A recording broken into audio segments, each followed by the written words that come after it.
Today we got to the meat of the trial in the murder trial of Ashley Benefield. She is on trial for shooting her husband, Doug Benefield, while they were packing to move. This is the end of the first week of the Black Swan trial, and we are in the middle of the defense's case. Welcome to the Roundup, True Crime with Mike. Here I give you an update to current cases so you can quickly catch up on today's or this week's happenings on some public cases. I didn't have a video yesterday, but the state finished up their case yesterday. They finished up with the medical examiner followed by a firearms specialist. The medical examiner was the one who performed an autopsy on Ashley Benefield. He came to the conclusion that Doug Benefield died from the bleeding and complications from 3 gunshot wounds. The first one, which caused the damage that killed him, was in the right side of the chest, with the bullet finishing in the back side of the body. The second bullet hit Doug in the shoulder, and the third bullet hit him in the calf and leg area and left by the knee. The prosecutor tried to make the argument that Doug was turning to run away. The next witness was a firearms expert, and he just made sure that the weapon fired. He talked about the instance of the live round partially in the chamber. He said that there could be a few reasons that caused it, but nothing definitive. Then we got to the testimony on Friday, and we got to Ashley testifying on her behalf. This is a long clip, but this is her story. This story can be considered graphic and not suitable for all audiences. We were in the hallway, and we were coming opposite directions towards each other, and he had a box, and as he walked up to me, he looked me in the eye, and he drove the corner of the box up into me. Where? My side. Indicating on your right side. Yes, sir. In the hip area? Yes, sir. What was the result of that? Scratching. It burned. A moment, Ron. Yes, sir.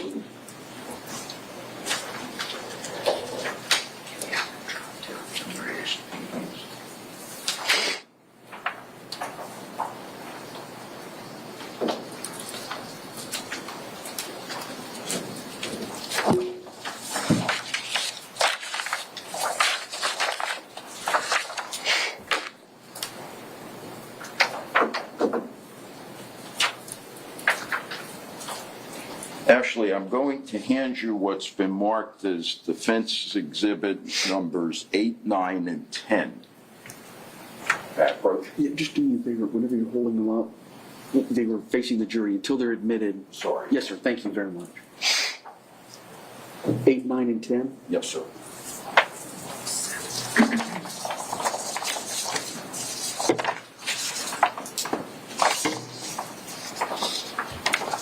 Will you tell us what exhibit 8 represents, Ashley? It says scratch right here. And was that scratch caused by the cardboard box that you just related? Yes, sir. When was that photograph taken? The night of September 27th, 2020, at the sheriff's office. Okay, and how about exhibit number 9? Also scratches on my side. From the same incident? Yes, sir. Also taken that evening at the sheriff's office? Yes, sir. Okay, and exhibit 10? The same scratches as in 9. They're just, it's a close-up. Do these photographs, Ashley, truly and accurately reflect the scratches and bruises you received on late that afternoon on September 27, 2020? Yes. Do they accurately reflect how the scratches looked when they were fresh? Yes. Thank you. I move respectfully, Your Honor, defense exhibits 8, 9, and 10 into evidence. Any objection? No. They'll be received.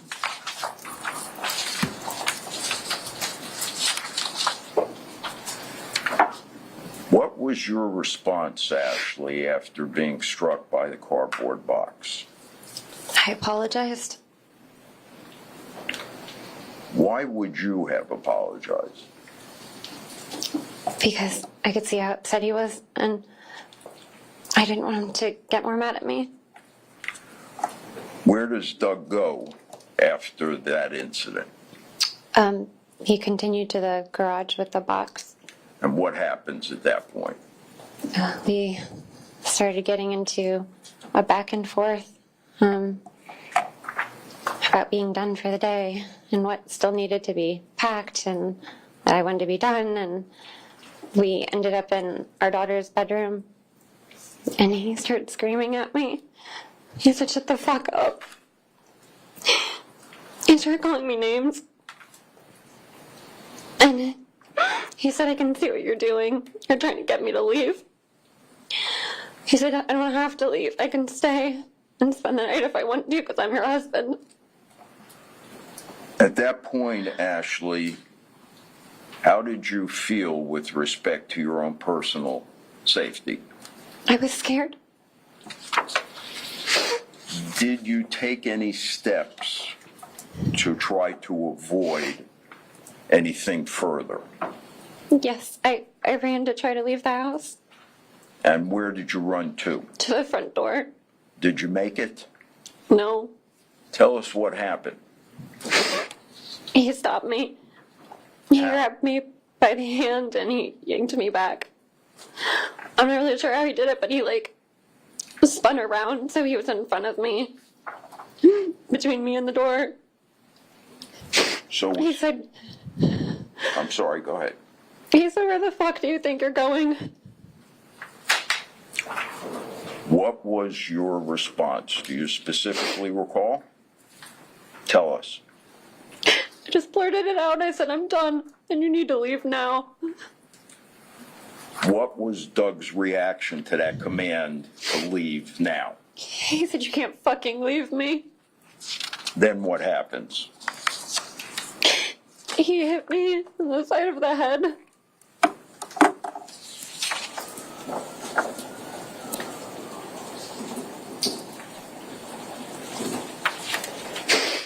Ashley, I'm going to ask you what's been marked as defendant's exhibit number 7.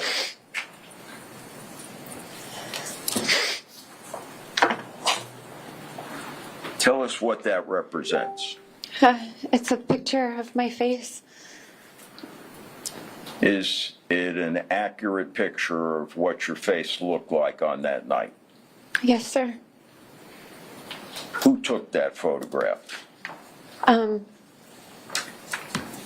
I don't remember her name. She was at the sheriff's office. At the sheriff's office? Okay. Now, what is it about that photograph that shows or reflects the slap or the hit that you got to the side of your head on that day by Doug? That side of my face is swollen and puffy and discolored around my eye. And is your eyelid drooping Yes. on the side where you were hit? Yes. Your Honor, I move defense exhibit number 7 into evidence. Received.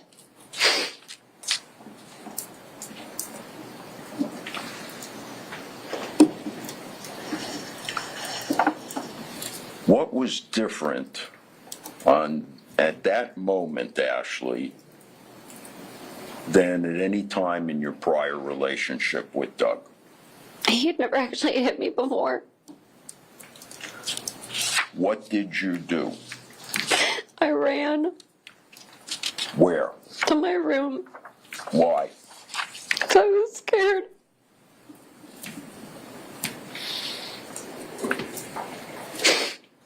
Ashley, did you have anything in your room that could protect you? I had my gun.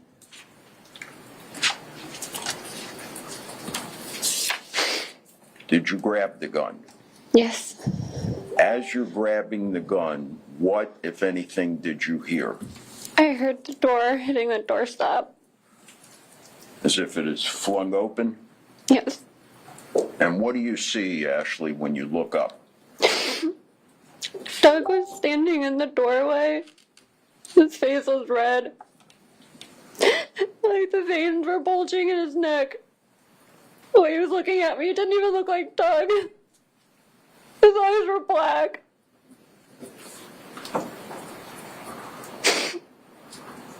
Does he yell anything at you? He said, "You're fucking done." And what does he do at that point? I held the gun like in front of me, and I said, "Stop." And he like turned and he got into this like a fighting stance. I got low and he started like moving his arms and his hands around. He was making these like jerking motions. What were you expecting when you were holding the gun out in front of you and you told him to stop? I thought when he saw it he would leave. Did he? No. At that point, Ashley, what are you thinking? I thought he was gonna kill me.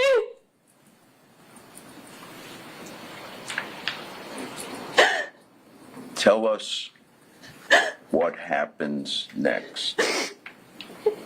He started coming towards me, and then he lunged at me, and I started pulling the trigger.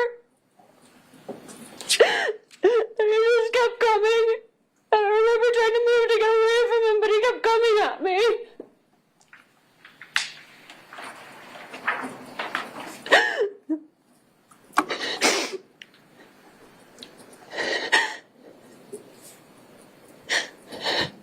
Ashley, would you tell us why, if you're holding a loaded firearm, you were attempting to move away? I was trying to get away from him. I was terrified.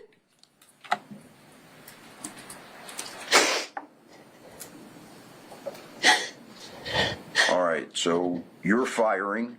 He keeps advancing. What happens next?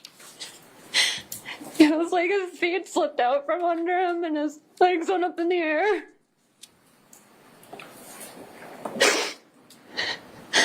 When Doug hits the floor, what's your immediate reaction? I ran to get help. So really, this case comes down to whether you believe in that 10-minute explanation is what happened. One side sees her as a domestic violence victim. The other side sees her as a liar and that this was just a long-term plan to get her daughter Emerson away from Doug so she can move away from him. On cross, it starts with the text between Ashley and Doug while she was on the cruise, and then goes into an incident about a Christmas gift she gave her daughter Eva and how it caused frictions with the stepdaughter. Eva was seen leaving the courtroom. Then the questioning turned into Ashley dating another guy, and that's when Doug filed for divorce. Ashley then filed an injunction to say that Doug was abusing the young daughter Emerson. Nothing was ever found out with that issue. Nothing was proven. Ashley said she was conflicted with Doug because at times things were good. And then one of the big things that happened this afternoon was the prosecutor asked Ashley to step down and recreate what happened that afternoon. It was definitely a controversial call. It would be an attempt to show that Ashley doesn't remember what happened and had parts wrong. Let me know what you think of the reenactment. Ashley's cross was finished and there was no redirect. There was a quick witness of a neighbor who saw Ashley run between the houses and said she looked hysterical. And then came a Daubert hearing. A Daubert hearing is a hearing where a judge decides as if someone is considered an expert in what they can testify to. The guy that got on the stand was a domestic violence counselor. He talked about different parts of domestic violence and what traits persons who are victims and perpetrators of that violence do. He talked about how they might appear normal to appease their abusive partners. But there was a weird twist near the end, and that was, what was the counselor testifying to? Was he testifying to what he learned from talking with Ashley? Was he going to talk about how Ashley exhibited these scenarios? The answer seems no. So it doesn't look like Mr. Ferris will talk about how Ashley acted before and after the incident. Instead, he would talk about hypothetical issues involving domestic violence and how people might act. So there are some concerns whether he can come in as a witness or not. The judge said he will make his decision on Monday when they return. This is a very hard case because it comes down to the believability of an intimate partner victim. Is Ashley telling the truth? Is she completely lying? Is the version somewhere in the middle? Did she really spend those years trying to get away completely from Doug and get sole custody of the kid? Was Doug as bad as the initial stories? Or did they just get in a fight that afternoon and Ashley used too much force? Please write what you think. Like and subscribe to the channel if you haven't done so, and have a good weekend. Thank you for listening to an episode of The Roundup. Be safe out there, and remember, don't do anything bad that will end up on one of my episodes.